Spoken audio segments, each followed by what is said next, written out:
Hiya. Hiya. I'm great. Hiya. Thanks. How are you? Really I'm good. good, thank you. Welcome to Not Just Politics, where we get young voices heard. And today I'm talking with Dutch Criminal Record and their experiences throughout COVID-19, the global pandemic. Hi. Hi. Hiya. Would you like to introduce yourselves? Sure. I'm Joe. Hi. I'm Sam. And I'm also Joe, but the Let's better see your Joe. face, Joe. Come on, we can just see your Oh, face. is it being video recorded as well? Well, Yeah. I should have put on my makeup. You look nice-ish. Thank you. All right. Yeah. As does- How are you all? How are you doing? Are you okay? Yeah, not bad. Yeah. I've got a cup of tea right now, so You're made. I'm made. Yeah, I'm pretty happy. Pretty happy. Pretty How about happy. you guys? It's okay. Oh, no. I'm in the midst of my dissertation currently, so it's not that great, to be honest. Such is life. What do you study? I do ancient history at at Bristol. How are you finding your student situation? Are you getting enough help right now? I mean, it's like hit and miss, to be honest. Yeah. They've implemented a no detriment policy, but they're not including the dissertation, despite the fact, obviously, our dissertation is greatly affected by what's going on. If anything, it's our most effective piece of work. And they've implemented the least amount of sort of safety measures for it. So I'm a bit miffed at that. But, you know, I don't know how much my department, how much of a say they have, to be honest. I was so gonna I say, can't. like, do you think anything's gonna be done? Like, do you think like you can do anything like student-wise about that and try and change it? I'm hoping that they're that in terms of marking, they'll just be slightly more lenient on maybe like an off-the-record basis, or just a sort of ubiquitous understanding that, you know, we should be maybe give a few marks here or there, or something. I don't know. Like to unionize my class. It's a bit unfair that you've got to like cling on to like hope though, hoping that you know. Well, exactly. I realised that my class isn't like very class conscious because I try to unionize them enough just to, I mean, there's only about 40 people in my course, but get them like sign this document, a Google Doc, just basically saying we expect more measures. And like a fair like 10, 15 were like, yeah, sure. But then the others just like, nah. Yeah. And like, why?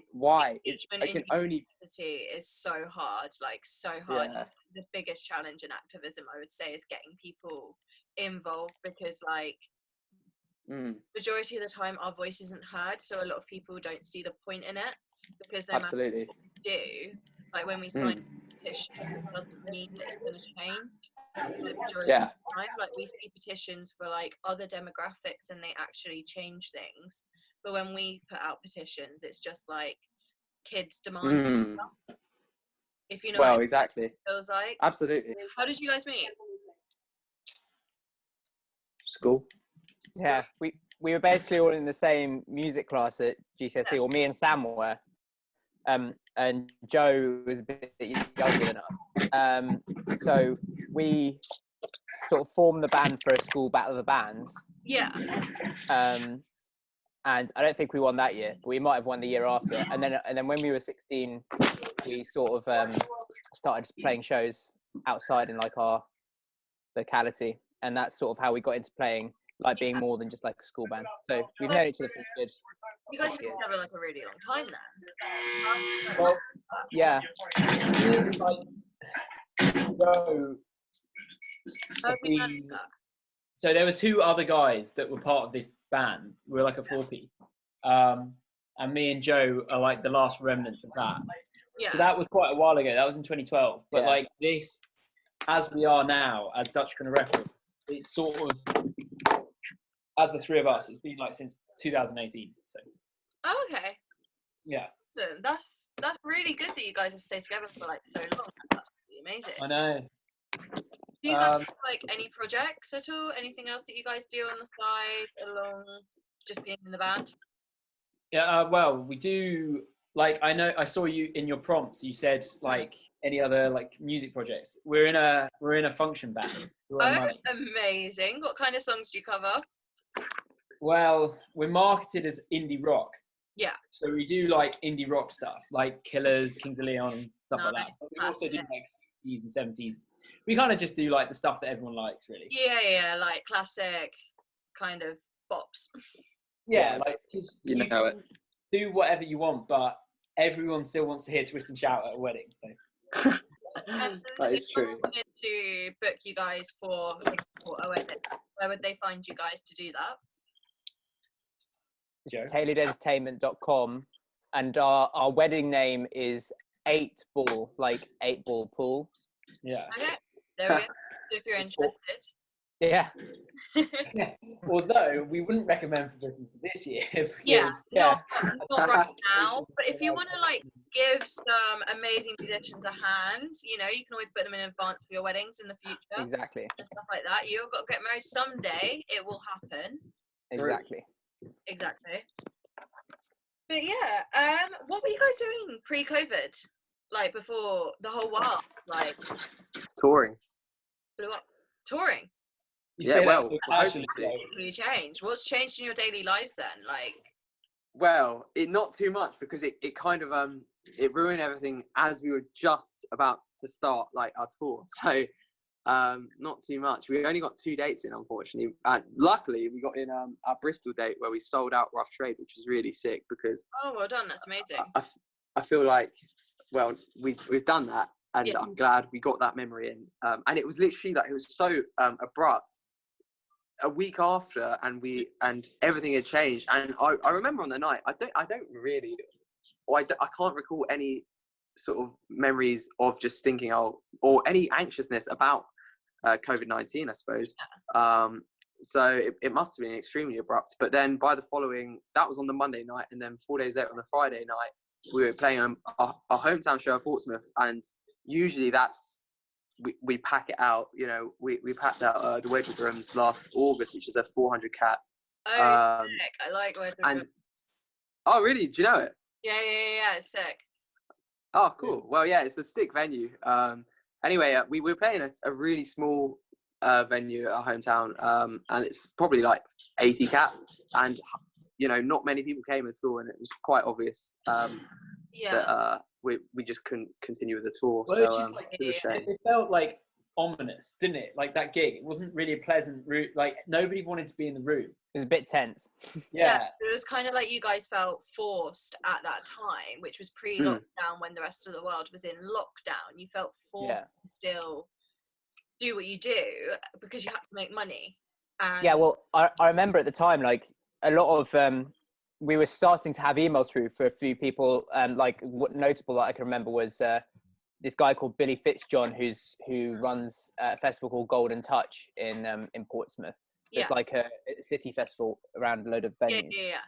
He got in touch and was like, around that time, was sort of saying, at the moment, the advice is just to, if you're feeling ill, don't go out. Yeah, there were no social distance measures involved, even though everyone knew it was becoming a bigger problem.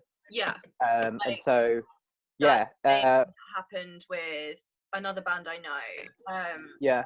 They had the exact same thing. Like they had a date booked for a tour, and like nobody knew what was like going on. Like they weren't cancelling it. They were just saying like if you're sick, and like they had to like make conscious decisions themselves whether like money and promotion and, you know, the impact of cancelling gig is actually quite a lot when you're a small band, and they had to take all of that and then weigh it against their personal health, like what is correct. I don't think that anybody should have ever been put in that position in the first place. No, it was it happened pretty quickly, I guess, but it was still a total mess. So in your guys' opinion, do you think that lockdown should have been put on a lot sooner than, or do you think Boris Johnson made the right decision to stick by it, and for our mental health and physical health, that he actually did put it in place at the right time? I do think it's a difficult decision. Yeah. Because, you know, it's not something to be sniffed at, because the damage to the economy will be huge. The damage to the music industry will last, I reckon it will last 2 years. We'll be seeing sort of like probably a reduction in the size of some festivals, but I think that they had an opportunity to sort of realize that this was a serious issue much earlier than even if it wasn't like a dramatic lockdown that week. So the week we're talking about was like, it was Monday the 9th of March that our Bristol show was, and it was Cheltenham. Like, Cheltenham shouldn't have gone ahead. Yeah. I remember that weekend when we were playing in Portsmouth for 20 people, like, I don't know, like, I saw like Blossoms were still playing for like 2,500. And then it was on Monday when everyone was like, right, no, stop. But it was like, at least that week, you just realize you're like, all the things I did that week, what should I have done and what shouldn't I have done? You know? Yeah. So I do think it's too late, really. I think they were absolutely terrible. I mean, we had the case studies of Italy and Spain to look at. They had already gone into lockdown previously, and they had already spiked in terms of cases. And I mean, I don't like this idea that, you know, or I mean, rather, it's looking currently that the economic effects could kill as many as the virus in itself. But in that situation, you shouldn't just admit defeat to the virus. You should change the structure of the economy. That's the only real way to deal with it. Can you explain to people like what those effects would be, just for people like watching this show that don't like follow politics, like what kind of impacts those will be on people? Well, I know in America, I think the statistic is for every % of unemployment that goes up, it's either 20,000 or 40,000 people die. That's either from not being able to put food on the table, or because I think, I mean, obviously that means millions of people going into unemployment. And obviously, you know, you might not be able to afford medication or put food on the table. Here it's probably quite different because, you know, you obviously having the NHS, which is brilliant, means we don't have to pay just to go to see a GP or anything like that. But still, it will mean homelessness sharply rises, domestic abuse rises. Already like way at their maximum capacity at the moment and underfunded as well. So I think you're onto a very good point there. Absolutely. I mean, I kind of wanted to get your guys' opinions, like what you guys think he did well and what he didn't do well. Has this actually sparked any creative activity for you though, like being in lockdown for such a long time? What have you guys been doing since you've been in lockdown? I've definitely been writing a lot more because I actually moved house just before, well, not just before, but like 2 months before lockdown went in, and then we went off on tour. I didn't get to spend much time in my new house. I was going all around like doing practices for the tour and stuff like that. So like now I'm locked in my new flat in North London with all my gear, and so I reckon I've written maybe like 5 fully formed like new songs. Wow, well done. That's amazing. So I would say definitely that this has actually been potentially a little bit beneficial for you, so you can sit down, work on some new music for when you go back to your tour.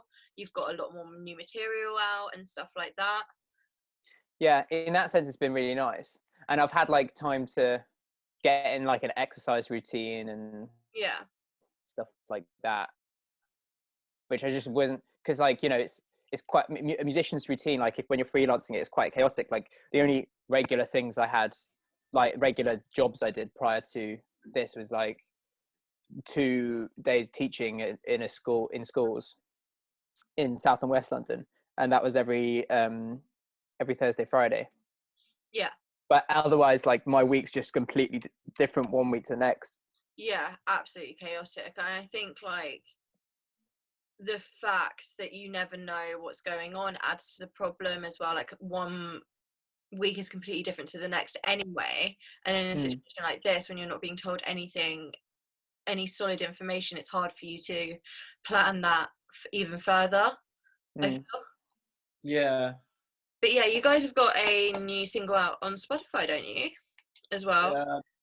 So we did it, we covered This Charming Man recently, which came out quite recently. Definitely sparked some creative activity there. Why did you use This Charming Man, can I ask? Well, actually, that was actually recorded last July or something. Wow. But I think the reason it came out and saw the light of day was because of lockdown. So I think like regarding like the question about like I do think we maybe have been more creative. Like me and Joe have done a bit more writing and stuff.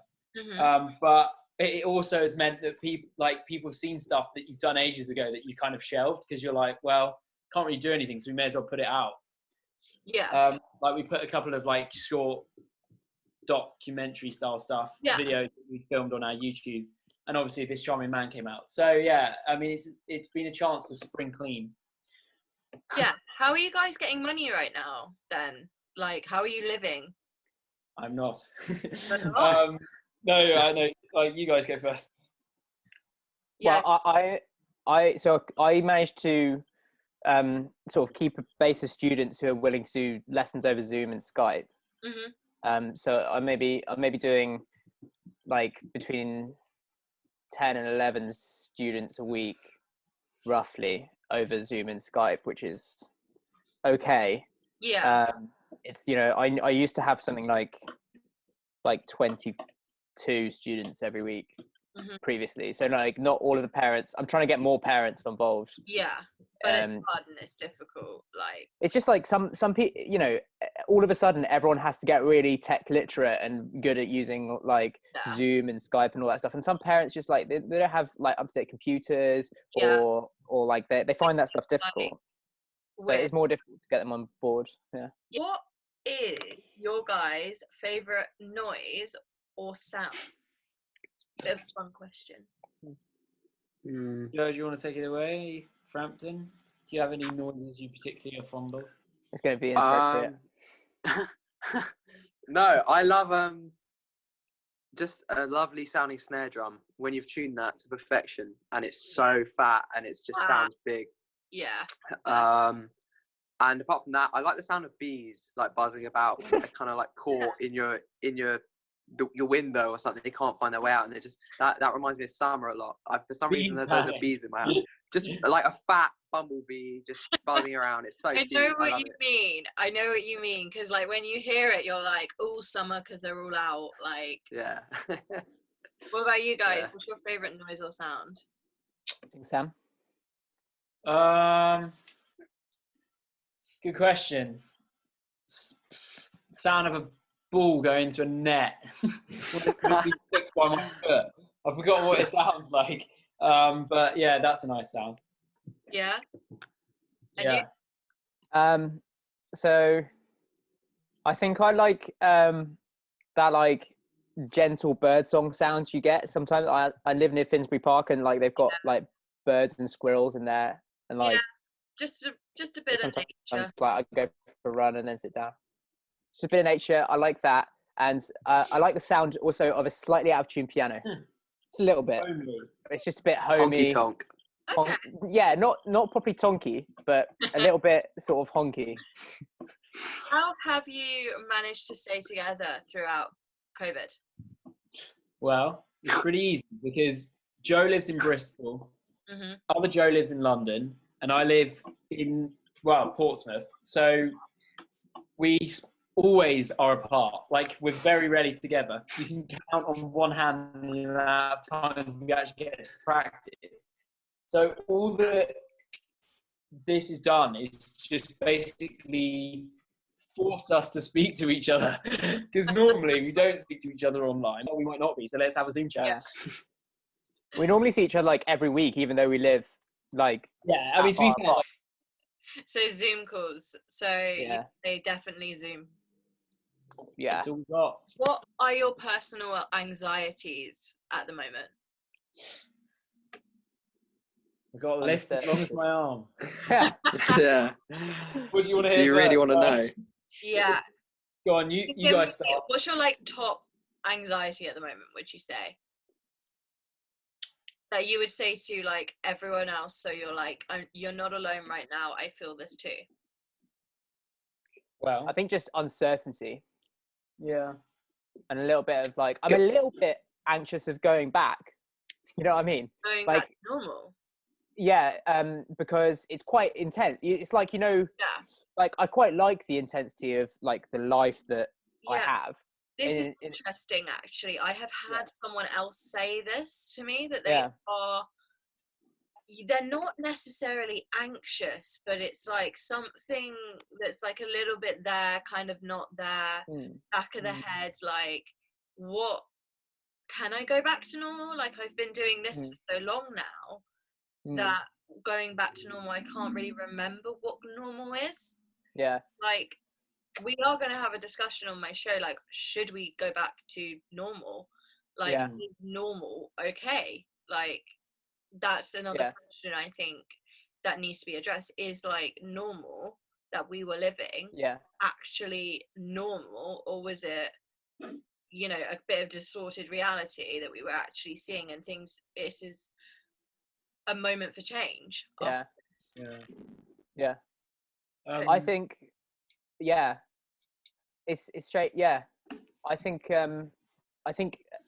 at the moment it's revealed, like, for me it's revealed like the short-term coping mechanisms I have for like getting through stressful weeks, like just relying a lot on like my phone. Like if I was traveling a lot, like for the band, like on trains all the time, I'd just be on my phone, not doing anything, just like scrolling, or like looking for some sort of like quick release, like where I could just like waste the time. And now, because I've got hours and hours, what I've started to do is, like, while I'm doing something, like listen to a podcast, like, or something in long form that's like, that will take me through like, totally the entire afternoon. like different ways to manage like different emotions and stuff like that you feel and just different ways to organize, to try and stuff. What do you guys think, like, 82% of venues at the moment are at risk of closing? The Mayor of London, BBC, and a whole lot of other donations have been made. What do you think, like, the post-COVID world is going to look like for musicians and for venues? Brampton, take it away. It's going to be tough. I mean, luckily there was the independent venue trust. I think they organised the fundraisers to save quite a few. But again, I think that's to see them for the next few months. We really don't know, when gigs will be allowed, and in what form. Has £1 million, sorry. Sorry? The Music Venue Trust has met £1 million of donations. Sorry, that was it. Moment. I mean, we don't know, but we don't know how long that will cover, and also I doubt really that there'll be, there'll be gigs on a larger scale until there is a vaccine, because I mean, firstly, whether they'll be allowed, whether it'll be legal, and secondly, who will want to go. I mean, I, for one, until there's a vaccine, I can't really imagine myself in like a big sweaty gig being pushed by loads of other people. I know what you mean. Drinks being spilled everywhere.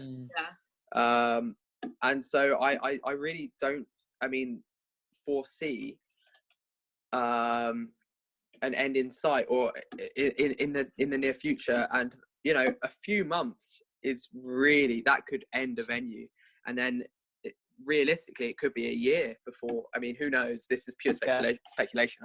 I could be very wrong, but there might be a year before there's a vaccine, and for a venue that's potentially fatal for lots of venues. Government should be doing, like, to help musicians and venues right now then. Well, I think like making some sort of like insurance funding available in the medium term would potentially be a good idea. I mean, what I think is going to be most dangerous of venues is if we have a large second wave, because I reckon, I've not read in detail. I mean, I don't know if anyone knows in detail, like, what the plans are for various types of businesses and how they plan to progressively open them. Like, I don't think anyone really knows. Like, so something like a 500 capacity venue, like, at what point can they start to plan, like, oh, we'll open in October? Probably not. They probably can't say with any degree of certainty that's going to happen. But, unfortunately, that large scale gigs where people are closely interacting is exactly that.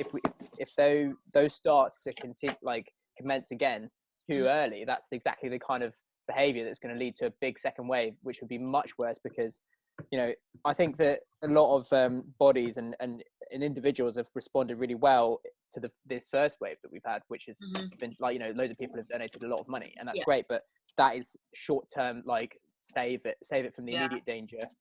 and in the medium term, like if the exit from lockdown is done right, we might be at a point where we can possibly start seeing some toilet circuit venues. I don't know what bigger venues are going to do, because I would be surprised if bigger venues are going to be allowed to open this year. The whole gig venue system is like, it's like a giant pyramid. You know, it's like like the bottom. Really, it's like if the government don't, and they haven't been doing it properly for years because venues have been shutting and all left, right, and centre. If you don't properly fund and support venues so that small bands can come along, you're not going to get Blur headlining Hyde Park 10, 20 years down the line, which is going to bring in massive amount of money for the economy. So it's one of those things where if all the small venues go now, then 10, 20 years down the line, the British music scene will be nothing left. There'll be nothing there. So it is quite, I don't know, it troubles me. I think it troubles a lot of people right now as well. Like everyone, like musicians, performers, people that love music, people that go to view music, people that are anything associated with music, like technicians and promoters and stuff like that. I think it's affecting, like, it's a big issue that I think is affecting everyone that nobody's particularly talking about, because it is something that people take for granted a lot. So what would your advice be for performers and musicians and technicians, promoters, everyone in this kind of field? What would your advice be to them right now? Hold tight. I mean, there's not really much. That is inspiring. What more can you do, really? Right. We'll make sure everyone gets that written on their gravestone, hanged up. Well, as long as there isn't, policy disseminating some sort of wealth within the lower echelons of the music scene, then what can people do, really, apart from get arguably say that everyone is saying we need to protect the vulnerable. You guys, to me, you're vulnerable because you don't have a steady income like majority of other people, your lives, but you're needed. You're so needed. Like, it's so evident that and the arts and musicians and performers is so needed, and actors and everything like that is needed, because that's what we're doing right now. And as you said, if we don't support that, then that's all going to go very, very quickly as well. Yeah. But yeah, I think, I mean, the three of us, I know, we're pretty lucky. We're lucky with our families. You know, we come from relatively, in the great scheme of things, wealthy families that will support us. And, I know that if it came to that, I could move in with my parents again and it wouldn't be an issue and stuff. But that's not the case for so many people. And we're really lucky, actually. But I know it's going to be a real issue for others. Because we were like, I was having a conversation and we were just talking about, like, who will be the most affected by this. Will it be the small musicians, like the university level people? Will it be like people that are playing like medium-sized gigs because they're putting like money into promotion but might not get insurance from it and stuff like that? Like, who do you think is going to be the biggest loser in this, in your area, in your like field of industry? Guess like not from like the technicians and stuff, probably bands like our size and slightly bigger. Yeah. Because they just won't, we're at the stage where it's like, it's not a hobby, but it's not enough money to live off. Yeah. So then if you don't have any money, you just stop doing it. And it's like, if music's a hobby, like people who are like bedroom musicians, they're going to keep doing it. If you're a massive band like Coldplay, you're not going to be in a problem. So it's just basically anyone in between. Yeah, like also promoters. That's what I was saying. Like, I think it is genuinely going to be the in-betweens. So I'm going to say this. What I said on my other video is that my message to everyone watching this is, when you have a birthday or you want to buy someone a gift or a nice present to say thank you, or maybe a future Christmas present, that you should go on websites and purchase merch, or you should buy future gig tickets if they're available for future dates. You should be buying or even donating on GoFundMe pages and stuff like that on behalf of people, and be like, I put £10 towards your favorite band so that they can keep going, or because a tenner to someone might not be a lot, but like if 3 people do that, that's £30, and that's like half of like, or a quarter of potentially a recording session, or like you guys in a rehearsal room, like that pays for your rehearsal when you come out of this, so that you can guys just rehearse quickly and get back on tour. Like it's really small things that I think people don't realize, and that people think that you're just gonna like, there's a stigma with the arts that like you just sit on your ass and you don't do anything, like, and you just expect money, like, and fame and fortune. And I don't think that that's the issue. I think it's more that like we need help because we're trying so hard and nothing's like gonna come from it, if you know what I mean, unless we get help. Yeah, I agree. And you know, like when we cancelled the tour, I remember we had the gig at our hometown, and it was a bit weird. And then we were due to play in Brighton the next day, and we met up for practice. And we were very much at that practice. We were sort of like, we don't know if we can do it. So we decided then and there to cancel it. Yeah, but that must have been like the decision itself is actually really hard. Like, was it hard? Yeah, it was. Was you like, it was argumentative, like being like, no, I think we should just go because the venue is saying, because it was a fair argument. Yeah. A venue is saying it's still safe to host you playing at this point. Yeah. Because I know loads of bands that had this issue as well. That when like, literally in the past, as you were saying, like around March the 9th, had gigs planned, but no one was cancelling them, so they couldn't like actually. And when you're a small band, you don't want to damage your reputation as well by cancelling gigs, which is a very fair argument. I think that you guys were just basically just left for dead as well, just like students were. Like, and I think it's back to do with our demographic, is that music is younger people. It always has been and it always will. And I think it's the fact that in a political sense, we are never taken seriously enough. We weren't meant to have university fees, but we still have them to this day. Like, we're meant to be represented in Parliament, but we're not. There's barely any young MPs. There's barely anyone our age in politics. Like, I think there's a whole range of issues that comes from like just underrepresentation of our demographic. Yeah, we were definitely the ones to have to go to venues and say we have to pull the trigger on this rather than the other way around, which in a way is understandable. And I have sympathy because I don't think. Yeah, well, they were all small venues that we were playing at, and they probably, in a sense, they probably didn't want to lose that income that we were maybe going to bring. But yeah, that's again like the advice at the time just what wasn't geared towards helping people who really rely on being able to plan on the outcome of what was happening. So I think it was very much just the thought process of the cabinet at the time was probably, oh well, what's this going to do? What's this going to do to the Dow? What's this going to do to the FTSE? You know, this is going to like start an unemployment spike, just as Boris Johnson had got in and said he wanted to up spending, and what are the Tory donors going to think of that? I think that was that's the gut reaction of a Conservative, I mean, MP probably, when put in that situation. You know, this is going to be terrible for the economy. And then they slowly realised, slowly in terms of how quickly a pandemic spread, because they changed their tune within a week, but too late. By then we'd already had a massive spread. Said, but they, like, at the speed of pandemic, like one day fades into the other at this point. Like, I mean, I remember when the numbers were in the hundreds that week, and we were like, wow. Then, I mean, if you think about what we know now about the disease, that it can be completely asymptomatic. I wonder what the numbers that week actually were in terms of how many cases there were in the UK. It could have been well into the thousands. So guys, I have 4 more questions for you. Yeah. Can I have a topic that you guys would like me to explore on this channel?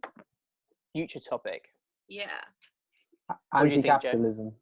Anti-capitalism. Yeah. Anything in anti-capitalism? I suppose exploring various policy that either should or needs to be implemented in the future, not just for music, but for the wider realms. But yeah, that sort of thing. It doesn't necessarily have to be anti-capitalist, but just any sort of I was policy just that asking might help. for like just an expansion in general. Like, I mean, this is quite. I quite like the whole topical thing where this is quite interesting to talk about because it's unfolding in real time. And so like, you know, that I suppose like, yeah, I'd like to like maybe in like a month like catch up with you guys, see how you're doing. yeah, All that'd be cool. See what's changed, like, yeah, and stuff like that. Maybe that would be quite cool if you're up for. yeah, that would I'll be game. I'll be up for that. Awesome, that sounds like a good idea. Hopefully things will have turned around. Who knows? Yeah. Any more? Who knows? Any more future topics? Future topics for the pod, Sam. What do you think? Is Sam still here? I think Sam's frozen. Yeah. I'm here, but what? You're just Like, I'm gonna all right. Sam, if you can think of a future topic for the podcast, text it to me and I'll read it out for you. Sam says the meaning of life. That's I can do that. 42. I mean, that is interesting. I just I think do a post. Right, 42. Yeah, that's interesting. Okay. I how about like stuff like, you know, positions on the war on drugs? Yeah, I'd that was my final project actually. Was it? Yeah, I did a conspiracy theory on the war on drugs in America, and as to why there's so many. What was your conclusion? From my evidence, Hey, I'm back. this is only my opinion, and like I can explain this in another episode as to why. But Joe Biden has a lot to do with it. Really? Yeah. That's all I'm saying. Biden's a piece of rapist. Like, He's Alleged. Yeah. Alleged. Yeah, he is. Yeah. Well, yeah, but You got to be careful, Joe, so you don't get in hot okay, water.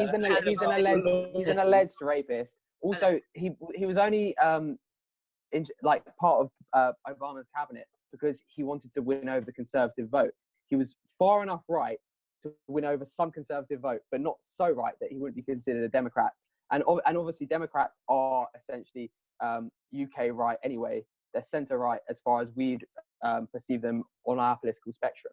So, I mean, just I hate them. But yeah, I agree with you. The war on drugs, like, it's Okay, I'll definitely explore that then. Like, if you guys are interested as well, if you guys aren't doing anything, like, let me know. Just message me, like, and stuff like that. So I'm gonna ask you one more question. What's your message for everyone watching right now? Joe, you'll be good at this. just revolution. Revolution. Like, you mentioned earlier what if going back to the norms of normality is, you know, morally or whatever you want to call it, the right thing to do. And I would argue no, not at all. And so revolution would be my message there. Like, I feel like you can't just describe everything pre-coronavirus as normality, and this is not normality. Yeah.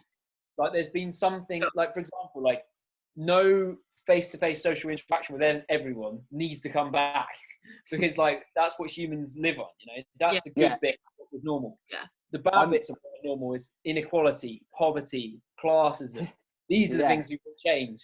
Well, obviously, I meant that. I didn't mean I never want to hug my mum again. I meant I tell your mum that poverty exists. Text Jill. I think you knew what I meant. Joe and never wants to see you again. Doesn't mean he wants to be locked down in his flat forever. Yeah, I'll send you an invitation. Huh? Have you guys got any more messages? I would say if you're watching right now, that if you're like alone or if you're like stuck with someone who you'd rather not be stuck with, or if you're just not enjoying your current vibe, just this will end. This is just like and this will be in not that long a time. This will be a thing that you look back on and be like, well, this is what happened. You'll tell this story to people and it will be a story. Yeah, I can't wait for that bit. while you're feeling that way, stream Socks and Sandals by Dutch Criminal Record repeatedly. That's another thing. Yeah.